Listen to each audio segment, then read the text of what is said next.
The South African Local Government Association, SALGA, has condemned a number of councillors who've acted in contravention of the COVID-19 lockdown regulations. It's also given the example of a councillor from the Matatiele Local Municipality who allegedly distributed travel permits to residents, enabling them to move around freely under the pretext of providing essential services. Now, SALGA is calling on municipalities to urgently initiate proceedings for any official who breaches the code of conduct. And we're joined on, via Skype now by the President of SALGA, Thembi Nkadimeng. Thanks so much for your time and welcome to Morning Live. Good morning, Leanne, and good morning to our viewers. Ms. Nkadimeng, let's just start with examples of, the sort of contraventions that you've seen as SALGA, the contraventions committed by councillors during this lockdown. Well, we've seen just 3 for now, which have been officially recorded, being Matatiele, an example, the second one in Polokwane Municipality, and the third one, the Mayor of Welkom in the Free State. And as SALGA, we are calling upon all our councillors to serve our people with integrity and take responsibility of being leaders. Ms. Nkadimeng, if you could just talk us through the actual transgressions. So, as stated there in the opening, the Matatiele councillor apparently was distributing permits willy-nilly. So, can you just talk to us about those 3 that you are aware of and how they exactly transgressed? Well, the first one you have already articulated too is the transgression of issuing of permits by a councillor, which allows people to move from one area to the other, mostly from one province to the other or from one area within the province to another. The second transgression is one of our executive mayors who was addressing soldiers and was captured live on a video clip where he used a racial slur, and the case has already been opened with the Human Rights Commission. The political party concerned for the executive mayor also taken action. But as SALGA would say, it is important that we also condemn such action. And the third one comes from Polokwane Municipality, where a councillor was found to be in violation as well for meeting in a group in a form of a party, and 6 people were ultimately arrested at around 3 in the morning. And how was SALGA alerted to these transgressions, Ms. Nkadimeng? SALGA is part of the National Command Council that sits and receives all reports which are in relation to councillors. And I must indicate that it's not only reports of contravention and transgressions.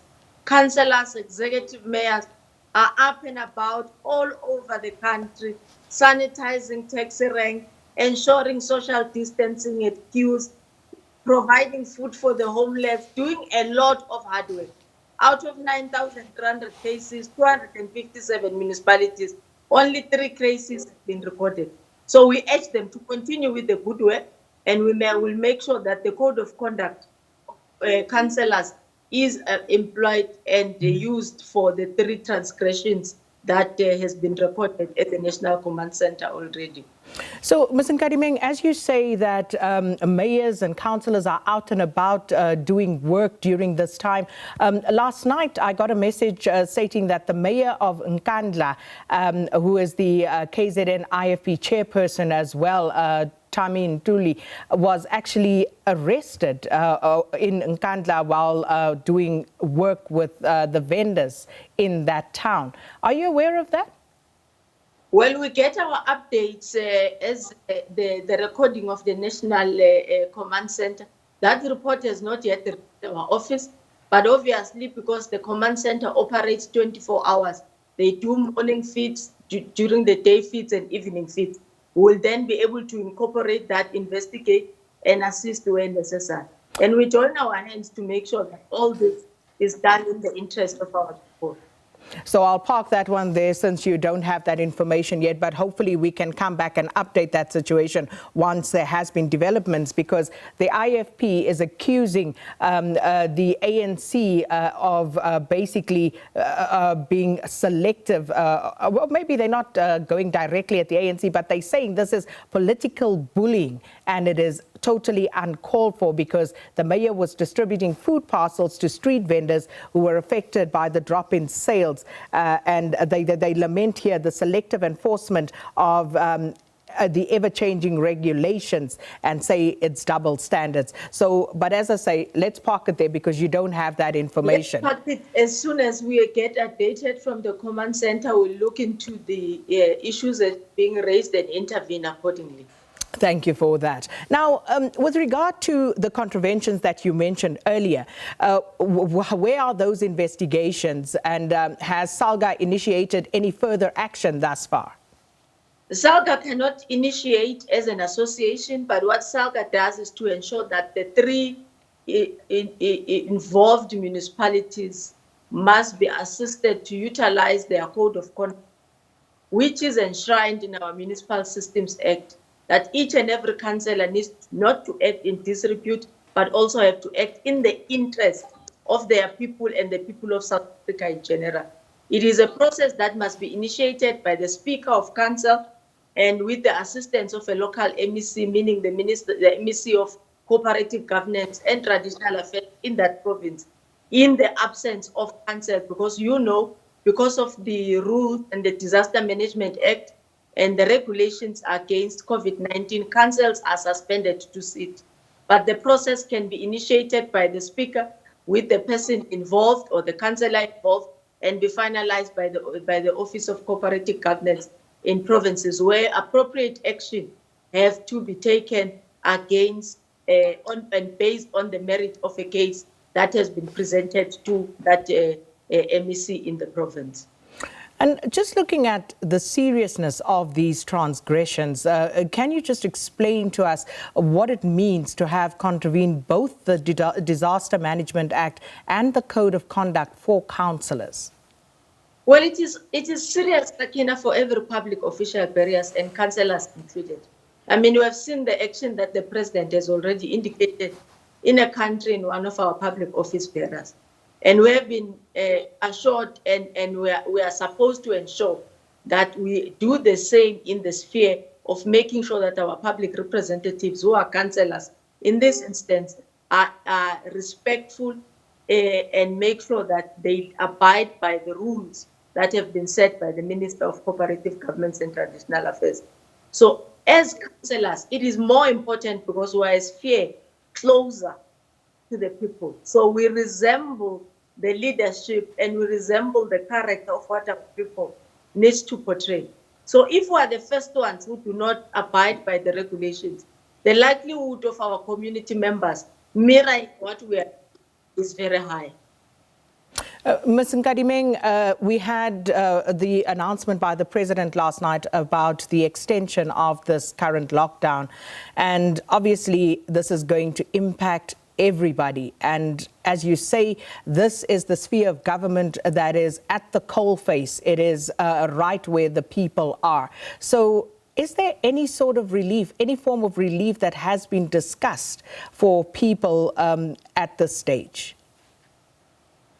Well, Sakina, yes, we are sitting in our NEC meeting again, virtually, of course, over a video conference from 10 o'clock this morning to ensure that we have those discussions. But already by the end of the week past, we had made submissions to the Department of Cooperative Government and Traditional Affairs in two ways. One, to ensure that municipalities, particularly small rural, are assisted with some form of relief financially, made contributions towards the disbursement of the disaster fund, which is meant to assist municipalities. And secondly, we've made inputs. Now, me and you know that from the 1st of April to the end of April, a lot of people will not be able to pay their rates and taxes precisely because they are not at work.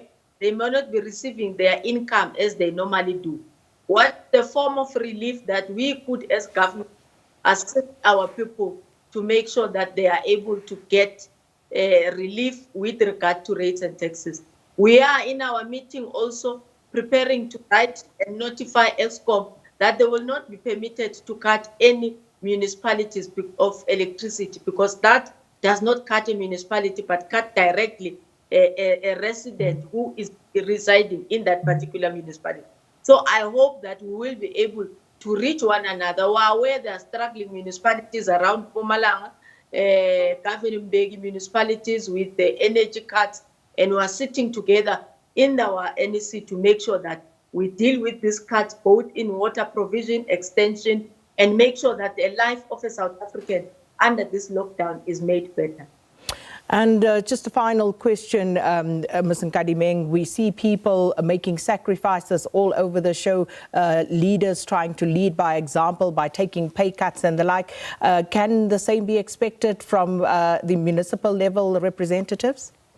For sure, we will heed the call of President Matatiele Ramaphosa. For starters, 2 mayors that I know of have already contacted me yesterday and have made announcements already. Mayor of Ekurhuleni, Mayor of the city of Johannesburg.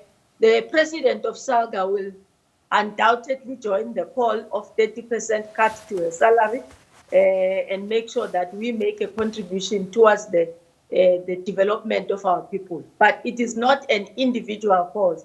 The NEC will also be discussing this matter, and we are encouraging all our councillors. There's no money too little, money too small in a case of a pandemic. We will want all of us to join hands and make a sacrifice on behalf of our people. How good would it be for local government to promote itself using such a pandemic and a misfortune in our community to say, we are together with you, we will make a contribution from our part to make sure that you develop yourself in the area in a small way where you are. So definitely, Sakina, towards the end of the week, next week, we'll be announcing a total figure that has already been made, but the sector is up in arms to make sure that happens. Well, thank you so much for your time this morning. Thembi Nkadimeng is the President of SALGA, talking to us about councillors who've allegedly contravened the COVID-19 lockdown regulations and some other issues affecting local government as well.